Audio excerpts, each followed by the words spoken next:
오늘 시사날은 서영석 진행자 대신 제가 진행하게 되었습니다. 안녕하십니까. 한동대학교 교수 주재원입니다. 지난 8월이었죠. 인천의 한 아파트 지하 주차장에 주차되어 있던 전기차에서 화재가 발생해서 큰 피해를 낳았습니다. 이후 전기차 화재와 관련된 논란들 끊이지 않고 있는 상황인데요.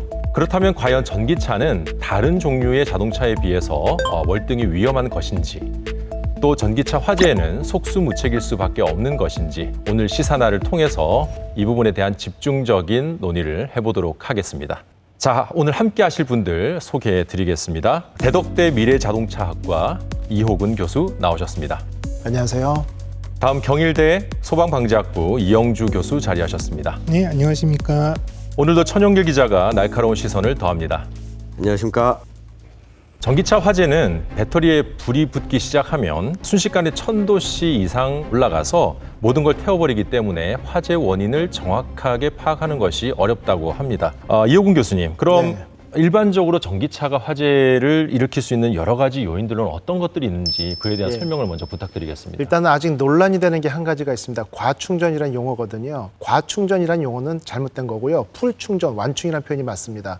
보통 우리가 화재를 보면은 하이브리드도 상당히 많이 화재가 발생하거든요. 거기에도 리튬이온 배터리가 장착돼 있고요.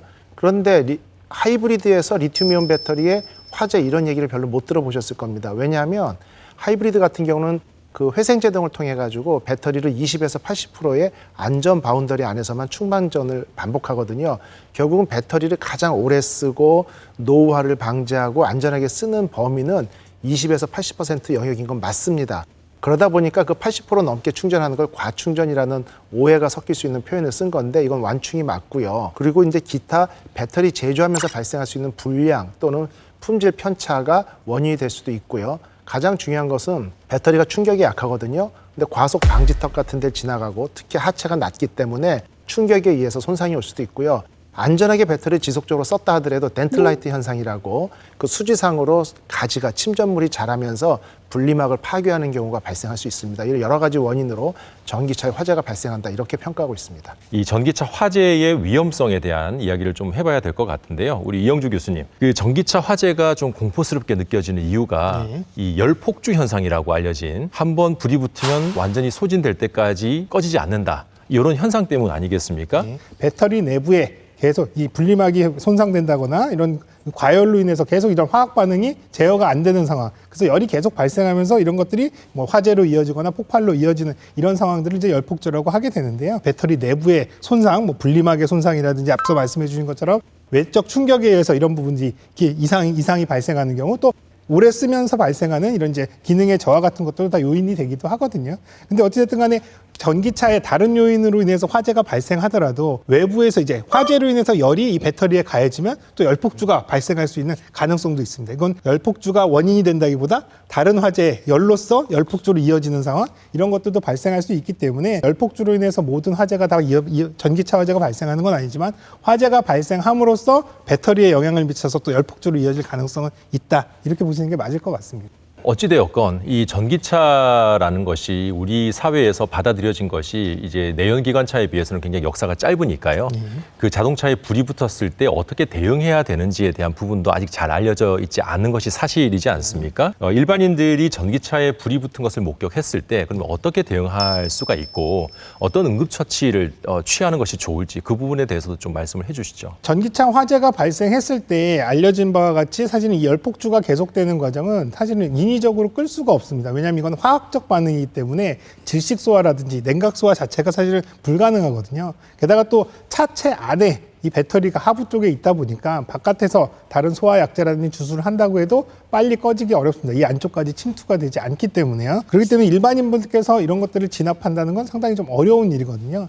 그리고 또 이 배터리 내부에서 열폭제에서 이런 화재가 이어지는 경우에 그 안에서 이제 오프가스라고 하는 이 연기들이 발생을 하는데 여기는 굉장히 이제 유독한 가스들이 많기 때문에요. 오히려 초기 진압을 시도하다가 주변에 계시다가 오히려 유독한 가스를 흡입하셔서 위험해질 수 있는 상황도 있기 때문에 일반인들께서는 뭐 소화기라든지 질식 소화포가 있다 하더라도 이런 것들을 적극적으로 활용해서 진압을 하시기보다는 빨리 대피를 하시고 119라든지 또 건물의 관리실에 빨리 신고를 하셔서 전문적으로 이런 부분들을 진압할 수 있는 팀들이 진압을 하게끔 하는 게 가장 안전하다라고 말씀드리고 싶거든요. 사실 차량은 보험을 통해서도 보상받을 수 있지만 사실 내 목숨은 누구도 보상해주지 않기 때문에 일반인분들께서는 빨리 대피하시라. 또 그리고 외부에 가장 먼 화재가 발생한 지역에서 멀리 떨어지시라라고 말씀드리고 싶습니다. 큰 화재로 이어질 수도 있고 화재 진압도 어려운 전기차 화재. 그렇기 때문에 화재를 예방하는 것이 무엇보다 중요할 텐데요. 충전율을 낮추자 뭐 이런 이야기들이 나오고 있습니다. 그런데 이 부분에 대해서는 다른 이야기들도 나오고 있는데요. 특히 현대자동차, 기아차 같은 경우는 전기차를 100% 충전해도 안전하다는 공식적인 발표를 했습니다.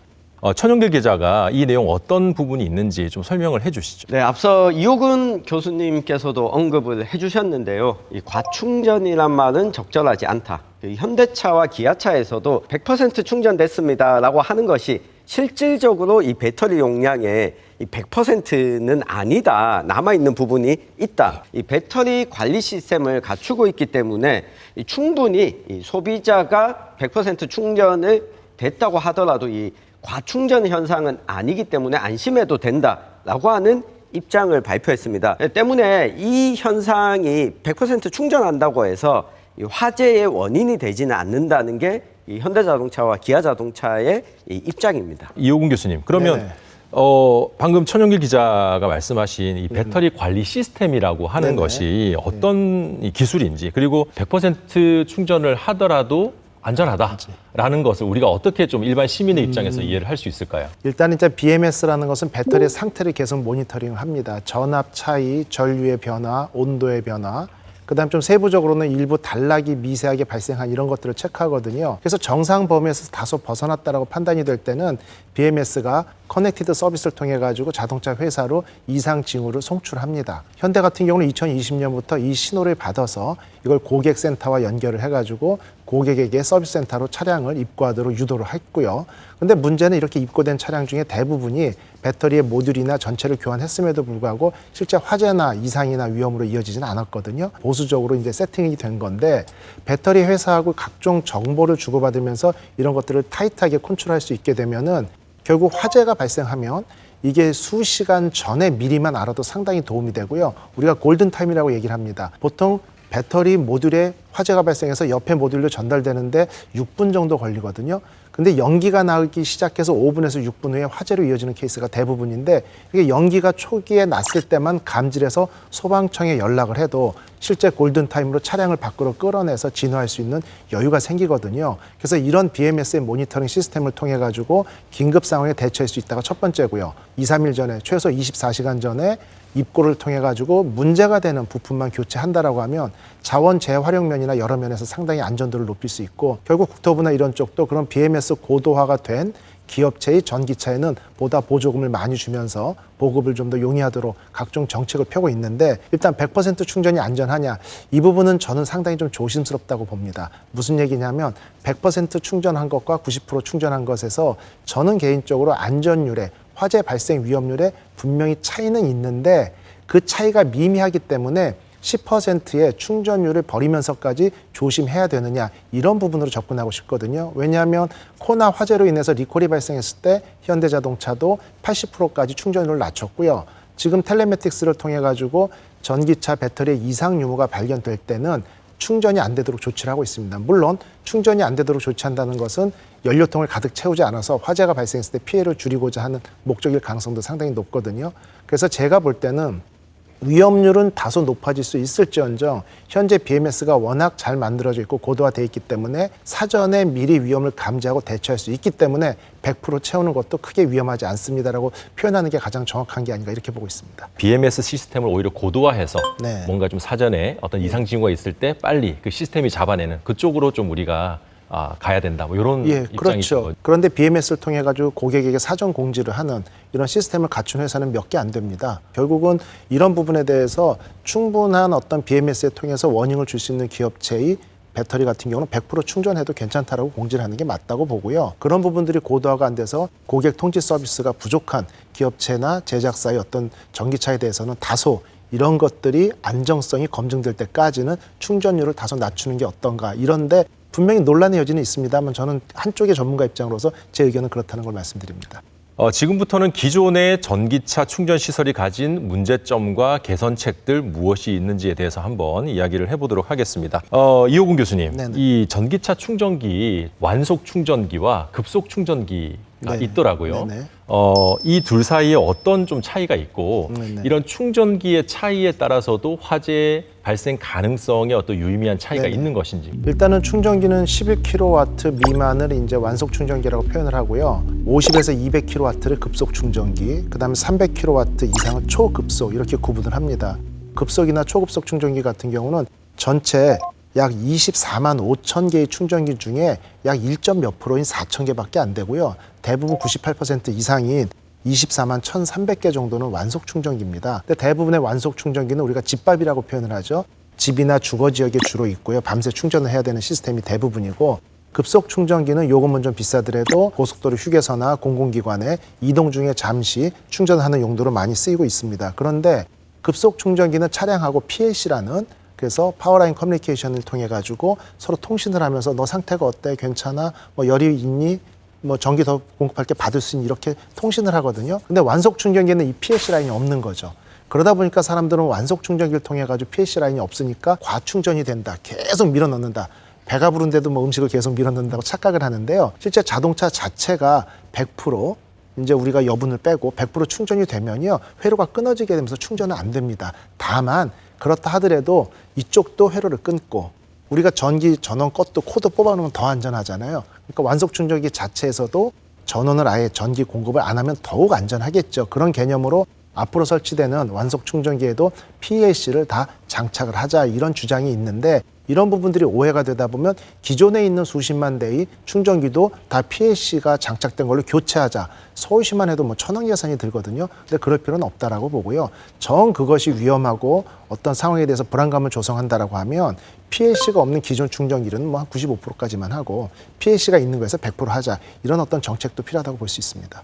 말씀을 듣다 보니까 이제 궁금한 점이 하나가 생기는데요. 네네. 그러면 기존의 완속 충전기도 네. 추가적인 어떤 프로그래밍이나 이런 어떤 네. 세팅을 통해서 100% 충전보다는 95% 충전이 되었을 때 이제 자동으로 이제 끊어지게 하는 그런 것들을 이제 좀 심어 놓을 수도 있습니까? 아니요, 충전기에다 심는다기보다는 한 두 가지 시스템이 제한이 있습니다. 무엇냐면은 자동차 가지고 충전기를 하려면요, 충전기에 꽂으면 핸드폰으로 그 회사 거에 요금 지불하면서 충전기 고유 번호를 입력하거든요. 고유 번호가 입력되는 순간 그 충전기에 대한 정보는 국토부에 다 가지고 있습니다. 예를 들어 환경부나 국토부에 어느 아파트 지하 2층에 충전기다, 이런 백데이터가 다 있거든요.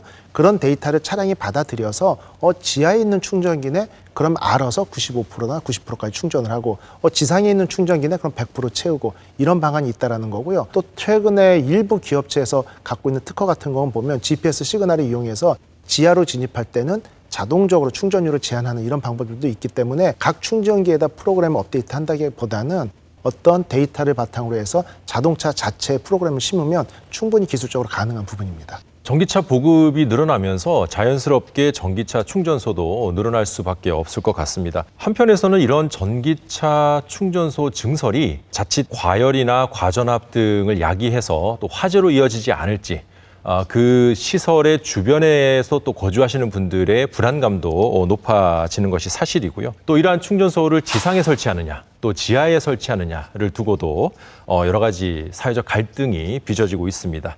이영주 교수님, 예. 전기차 충전기를 설치하거나 관리할 때 이 화재를 예방하기 위해서는 좀 어떤 부분을 중점적으로 우리가 좀 챙겨야 할지.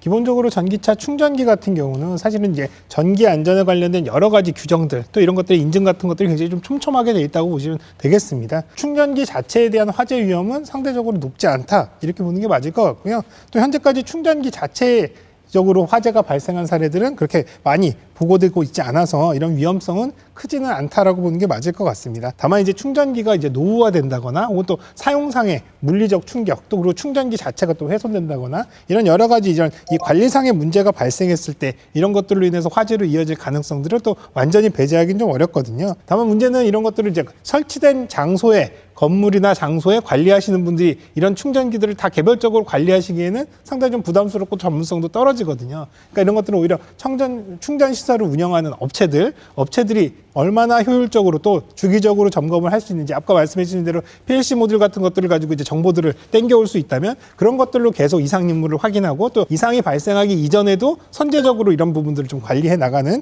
이런 체계들을 좀 잘 갖춘다고 한다면 이런 충전 시설에 관련된 위험성은 상대적으로 적을 겁니다. 교수님 말씀에 좀 첨언을 하자면요. 우리가 보통 전기차 화재의 통계를 낼 때 보면 38에서 40% 정도가 주차 중, 그다음 18% 정도가 충전 중, 나머지는 주행 중, 뭐 사고 이렇게 쭉 분류가 되는데요. 그 충전 중이라고 한 것 중에 대부분은 충전이 끝난 다음에 충전기가 꽂혀만 있는 거거든요. 10시에 충전 시작해서 새벽 2시에 끝났다. 그 다음은 충전기가 연결만 돼 있는 거고 4시, 5시에 불이 나는 케이스가 대부분입니다. 그런데도 이런 부분들이 충전 중 화재로 보고가 되고 분류가 되다 보니까 결국 충전기 회사의 결함이냐 자동차 회사의 결함이냐 이런 다투는 일이 많이 발생을 하는데, 이런 부분들은 앞으로 어떤 백데이터를 다 모으고 분류하는 방법 좀 개선을 한다면 충분히 효과적으로 이제 어떤 예방책을 만들 수 있지 않을까 이렇게 봅니다. 전기차 화재에 대한 우려가 워낙 높다 보니까 일부에서는 전기차의 지하 주차장이나 혹은 뭐 타워 주차장과 같은 그런 곳에는 이용을 제한하겠다, 이런 이야기들도 나오고 있습니다. 이용주 교수님 보시기에는 이런 부분에서 전기차 화재 예방의 효과가 어느 정도 있을 것이라고 보시는지요? 전기차만 지상에다 올려놓으면 그러면 지하에 안전해지느냐라고 하는 부분을 우리가 좀 고민할 필요는 있는데요. 통계적으로 알려진 바에 의하면 아직까지는 내연기관의 차가 화재 발생 빈도가 더 높은 것으로 나와 있는데, 그러면 화재 발생이 더 빈도가 높은 내연기관의 차는 지하에다 세울 수 있는데 그거보다 상대적으로 발생 빈도가 낮은 전기차만 못 들어가게 하는 게 과연 근본적인 대책이 될 수 있느냐라고 하는 부분들을 좀 우리가 좀 잘 고민을 해볼 필요가 있고요. 또 한편으로는 이런 겁니다. 정부의 정책, 또 여러 가지 친환경이라든지 기술의 진보성 때문에 이러한 전기차들에 대한 보급을 적극적으로 시행하다가 어느 순간 갑자기 이런 부분들을 제한하는 것들, 편의성을 제한하는 것들, 이런 것들은 사실 정책의 일관성이나 또 실제로 사용자들의 이 불편을 강요하는 이런 정책들은 사실 바람직하지는 않다고 생각하거든요. 기술이라고 하는 것들, 또 제도라고 하는 것들은 기존에 사용하는 것들을 사용하면서도 안전을 확보하게끔 하는 것들이 가장 세련된 어떤 정책이나 제도지, 뭐든지 하지 말라고만 하는 것들은 어떻게 보면 굉장히 좀 단순한 어떤 이런 정책이라고 본다면 이렇게 출입을 아예 통제하는 방식은 사실 좀 바람직하지 않다라는 의견입니다. 네, 저도 뭐 좀 덧붙이면 우리가 지하 주차장의 경우에는 이 폐쇄된 곳이기 때문에 스프링클러를 설치하도록 하고 있습니다. 이번에 인천의 아파트 지하 주차장에서 화재 사고의 경우에는 스프링클러가 작동하다가 중단됐던 것이 화재 확산의 가장 큰 원인이었는데, 이 부분에 대해서는 별로 관심이 좀 덜한 것 같아요. 실제 이 소방 학회에서 최근에 나온 논문들을 보니까 이 지하 주차장의 스프링클러가 이 상단부에서만 나오는 것이 아니라 이 바닥에서도 스프링클러가 작동하게 된다면 화재 확산을 막는 데 효과가 있을 것이다 라고 하는 것들이 나왔는데, 이거는 뭐 전기차뿐만이 아니라 지하 주차장의 밀폐된 공간의 화재 위험성을 어떻게 낮출 거냐라고 하는 측면에서 이 접근하는 것이 맞지, 지하 주차장 자체를 이용하지 마 라고 해버리면 우리가 지하 공간 전체에 대한 이용 자체를 다시 고민해야 된다. 그래서 이걸 이용하고자 한다면 어떻게 예방책을 만들 것인가 좀 고민하는 쪽으로 갔으면 좋겠습니다. 그 부분을 제가 조금 좀 보충 설명을 드리면 올해 6월에 LH공사에서 지하 주차장의 전기차 화재에 관련된 실험을 용역으로 줬고요. 그 실험 결과들을 발표했는데요. 그 실험 결과에 따르면 지하 주차장 화재 시에 말씀하신 대로 상부에 스프링클러가 터지고 또 하부에 주소하는 시스템을 설치해서 상하부에 동시에 이제 이 물이 살수가 되는 경우에 전기차 화재의 확산이라든지 또 화재 억제 성능은 충분히 있다라고 이제 밝혔고요. 또 한편으로는 하부 주소 시스템을 별도로 적용하지 않더라도 기존의 스프링클러만 정상적으로 작동한다면 그 차 자체는 탈 수 있을지언정 주변의 다른 차들로 연속적으로 확대되는 것들은 충분히 막을 수 있기 때문에 한마디로 화재가 충분히 제어되는 상황이 가능하다라는 이제 결과가 있었는데요. 이런 상황으로 본다면 뭔가 특별한 설비를 새롭게 한다기보다는 기존에 작동해야 되는 소방 시스템이나 이런 것들이 제대로 하게끔 하는 것들이 오히려 현실적인 방법이다, 이렇게 보는 거죠.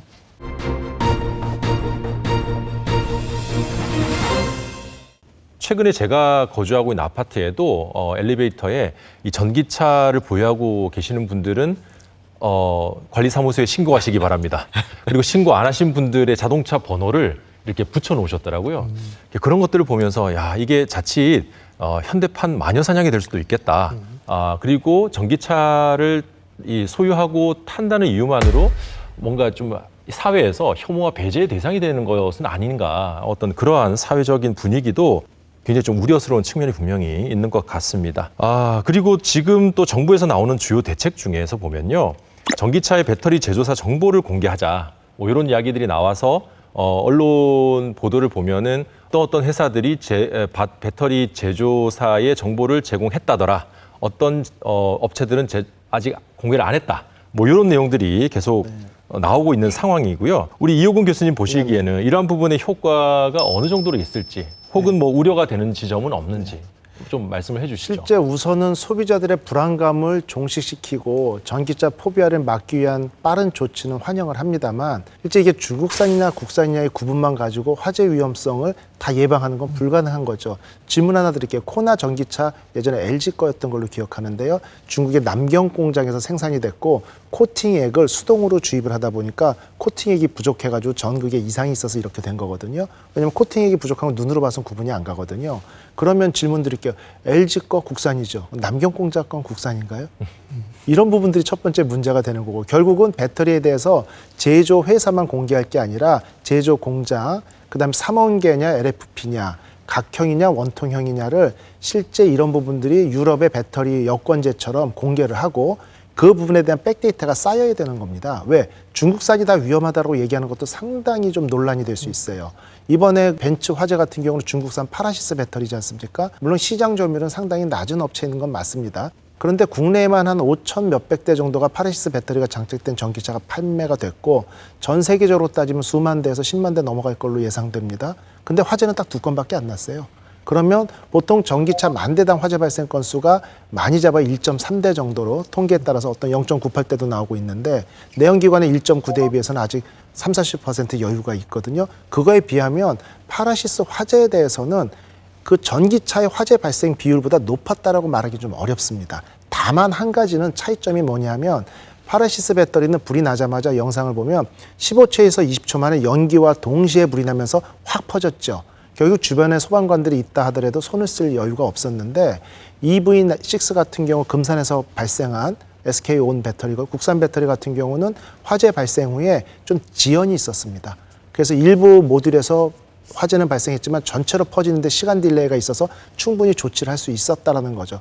결국은 배터리의 어떤 제조사, 그다음에 형태, 종류를 다 오픈을 하고 그에 따라 가지고 화재 위험성이나 불량률 또는 화재 확산 지연 시스템의 적절한 작동 여부, 이런 것들을 앞으로 준비해 나가야만 이런 것들이 가장 효과를 띠지 않을까, 이렇게 보고 있습니다. 중국산이냐 국산이냐 이거 자체는 사실 저도 사실 의미는 없다고 생각됩니다. 그리고 이게 많이 팔리는 회사의 제품이냐 아니냐 이것도 사실은 의미가 없는 게, 이렇게 따진다면 신생 기업들이 이 시장에 들어가려면 들어갈 수 없는 구조가 되는 거예요. 왜냐하면 처음에 작게 시작해서 이제 이 시장 안에서 기능을 해야 되는데, 이렇게 이미 확인된 이름 네임밸류가 있는 회사들 제품 배터리만 신뢰할 수 있다고 이런 인식들이 가져가면 사실 이 사업 구조 자체도 사실 좋은 건 아니거든요. 저는 오히려 그래서 이 배터리 제조사 정보 공개는 제 개인적으로는 어떤 기대를 하냐면, 이렇게 공개가 됨으로써 사실은 배터리 제조사들이 본인들의 어떤 이제 명예라든지 화재가 발생했을 때 본인 배터리에서 화재가 발생했다는 것들이 다 알려지게 되는 상황이 되기 때문에, 오히려 본인들이 자체적인 배터리에 대한 기술 개발들 또 안전성을 확보하기 위한 노력들은 조금 더 할 것 같아요. 왜냐하면 이제부터는 우리 회사의 제품에서 불이 나서 이런 피해가 났다고 하면 그 이미지라든지 이런 것들이 상당히 좀 치명적으로 다가올 수가 있기 때문에, 그래서 오히려 제조사들의 어떤 이런 기술 개발이라든지 안전성 확보를 좀 압박하는 그러한 방법으로서의 어떤 의미는 있지 않을까, 이런 생각은 해봅니다. 전기차 화재가 이슈가 되면서 이 해운업계에서도 전기차 선적을 좀 꺼리는 분위기가 감지됩니다. 실제로 우리 지역에서는 이제 울릉도를 오가는 이 선박이 있기 때문에 울릉도와 육지를 잇는 여객선들도 전기차 선적을 규제한다, 이런 이야기들이 나오고 있는데, 이 부분에 대해서 우리 천영길 기자가 좀 정리를 해주시죠. 네, 벌써부터 이 규제가 이루어지고 있습니다. 지난 7월부터 울릉 사동항과 이 포항 영일만항을 오가는 여객선의 경우에는 충전율 50% 이하의 전기차만 선적할 수 있다.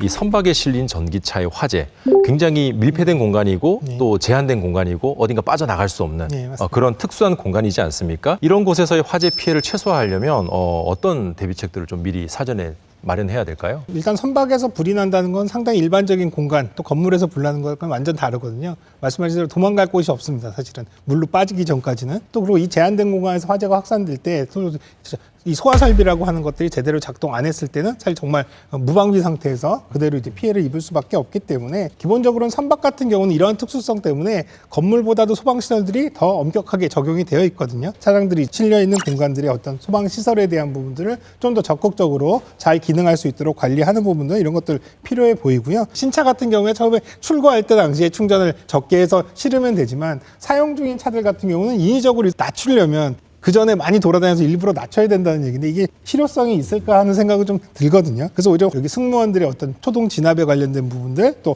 이런 것들을 전기차를 끄기 위한 뭐 장비라든지 이런 것들은 조금 더 적극적으로 비치를 해서 오히려 화재가 발생했을 때 더 확산되지 않게끔 하는 부분들을 조금 더 이제 신경을 쓸 필요는 있겠다 생각이 됩니다. 이 포항의 경우에는 이 전기차 문제도 있지만 전기차에 들어가는 배터리 또 2차 전지 특화 도시라고 하는 이 산업 특성이 있다 보니까 아무래도 더 이 전기차 배터리 화재에 관심이 많은 것 같습니다. 2차 전지 소재 생산 시설이나 또 폐배터리 관련 시설의 경우에도 야 불나지 않을까? 이 포항에 관련한 또 입주한 기업들이 많다 보니까 그 우려를 하시는 분들도 좀 많거든요. 예. 교수님 이 부분은 좀 어떻게 봐야 될까요? 실제로 이제 아리셀 1차 전지 공장 화재가 발생했을 때 이 포항에 소재해 있는 포항이 이제 소재하고 있는 이제 이 2차 전지 공장에서 저한테 전화가 왔었습니다. 전화가 와서 정말 본인들은 너무 억울하다. 왜냐하면 본인들이 생산해낸 이 전지의 소재들은 사실상 화재 위험성이 없음에도 불구하고 전지 생산에 관련된 여러 가지 이런 공정들이나 혹은 또 이런 제조업 자체가 다 위험한 것처럼 이렇게 이제 인식되는 것들은 상당히 좀 부담스럽다라는 얘기들을 직접적으로 좀 하기도 했었거든요. 그래서 사실 말씀하신 대로 아리셀 1차 전지 같은 경우는 이게 리튬 티온이라고 하는 굉장히 독특한 형태의 전지라서 우리가 알고 있는 이런 2차 전지 또 이 전기차에 들어가는 배터리랑은 좀 전혀 다릅니다. 그렇기 때문에 그런 화재 위험성을 동일한 상황으로 보기는 좀 어렵고요. 다만 이제 문제는 어쨌든 2차 전지 같은 경우도 대부분 대형 생산 시설에서 만드는 과정에서 얘네들이 이제 출고되는 마지막 과정에서 에이징이라고 하는 과정들을 거치는데 이런 과정에서 간혹 이제 불이 발생해서 또 이런 것들이 제대로 제어되지 않았을 때 대규모 화재로 이어진 경우들도 있습니다. 배터리들의 보관 방법, 또 보관하는 실의 구획이라든지 또 이런 것들을 적정한 양으로 나눠서 대형화되지 않게끔 하는 부분들은 조금 더 이제 기술적으로나 또 설비적으로 좀 갖춰 나갈 필요는 있겠고요. 또 지금 이제 현재 2차 배터리 전지 만드는 공장들은 이러한 것들을 경험적으로 뭔가 규제를 통해서나 이렇게 해라 이렇게 하지 않아도 나름대로의 방법들로 이런 안전도를 좀 추구하고 있는 상황이기 때문에 그런 부분들은 조금 더 우리가 신뢰를 해야 될 필요성도 있다 생각이 됩니다. 네, 전기차 화재와 관련해서 여러 가지 이야기 나눠봤습니다. 마지막으로 덧붙이고 싶으신 의견이나 말씀 있으시면 해주시면 좋을 것 같습니다. 우리 천윤기 기자부터 해주시죠. 시청자분들도 그렇고 저는 야구를 참 좋아하는데요. 야구를 하다가 보면 공 맞아서 다칠 수도 있고 배트를 휘두르면 다칠 수 있으니 야구를 금지시키자라고 이야기하지 않습니다. 이 보호장구를 적절하게 개발하고 착용하는 형태로 발전하는 거죠. 그래서 이 전기차 화재와 관련해서도 우리가 취약한 부분이 어딘가, 화재로 인해서 큰 피해, 특히 인명 피해를 예방하려면 어느 부분에 대처하고 보호해야 되는지를 좀 명확하게 개선 방향을 찾는 것이 저는 우선일 것 같습니다. 우리 이호gun 교수님. 일단은 그 전기차를 그러면 이렇게 위험한데도 왜 타야 되는지라는 질문을 제가 가장 많이 받았거든요. 근데 2050년 넷제로를 목표로 수송 분야 이산화탄소 배출량을 저감시켜야 되는 게 의무고요. 그렇지 않을 경우에 기업이나 나라는 막대한 비용을 지급을 해야 됩니다. 그렇기 때문에 그 과도한 전기차 포비아가 전기차 확산에 걸림돌이 되는 건 지양해야 되는데 문제는 이런 부분들을 자꾸 규제로 막으려고 한다는 거죠. 보통 그 기업의 어떤 기술력의 경쟁력은 기술력과 자원 그다음 시장 규모하고 규제로 대변이 되는데 우리나라는 시장 규모나 어떤 자원은 부족한 나라거든요. 대부분 수출을 해야 됩니다. 그런 상황이다 보면은 과도한 규제가 어떤 기술 개발이 어떤 진보를 막는 걸림돌이 될 수 있기 때문에 충분한 정보 전달을 통해 가지고 이제 이해를 시키고 설득을 구하는 이런 동의를 구하는 과정이 필요하지 않을까 이렇게 보고 있습니다. 생애 주기별로 이런 배터리의 주기라든지 또 상태라든지 이런 것들을 앞서 말씀드린 여러 가지 BMS 시스템 이런 것들도 이제 개별 차량의 회사라든지 이런 것이 아니라 어떻게 보면 국가적으로 이런 것들을 플랫폼을 만들어서 정보를 계속 수집함으로써 이상 징후에 대한 사전적인 조치도 가능하고 또 이런 데이터가 축적됨으로써 그런 것들의 전기차 기술 개발에도 적극적으로 활용할 수 있는 이런 가능성들도 있기 때문에 이러한 이제 관리적인 측면에서의 효율성 그래서 불안감도 해소하고 평상시 위험도 관리할 수 있는 이런 체계들을 좀 더 갖춰나갈 필요성은 있겠다 생각이 듭니다. 정부는 지난해 탄소 중립 정책의 일환으로 전기차 보급을 2030년까지 420만 대 그리고 전기차 충전기 123만 기를 도입하겠다라는 목표를 세웠습니다. 그런데 자칫 이것이 숫자에만 집중하다 보면 여러 가지 안전에 대한 부분을 간과하게 될 우려가 있는 것 같습니다. 또 반대급부로는 전기차에 대한 지나친 공포심이 우리 사회를 위축시킬 우려가 있는 것은 아닌지 우리가 한 번 더 들여다봐야 할 것 같습니다. 오늘 시사날은 여기까지입니다. 시청해 주신 여러분 고맙습니다.